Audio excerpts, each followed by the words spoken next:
This week, we're going to be taking a short look at ChatGPT's new tasks feature.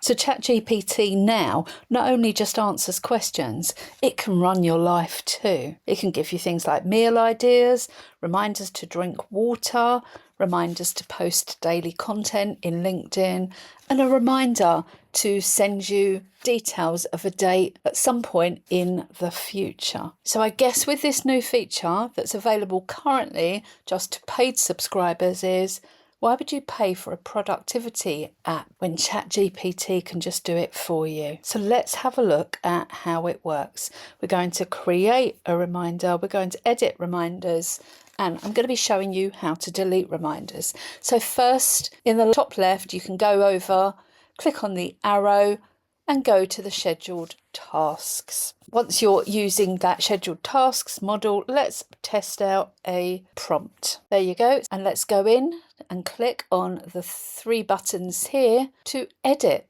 that prompt here. We might want to change the name of it because we might have several LinkedIn schedules. Schedule it daily, weekly, annually, etc. Put custom fields in and create save. Now what you could do now is test the prompt. So how you can test to see whether this task is going to work is to put a simple reminder in. Please can you remind me in 1 minute to check LinkedIn as per this task?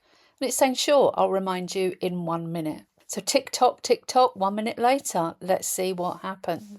So as if by magic, you can see 1 minute later, it has provided us with the reminder. So you know that this reminder works.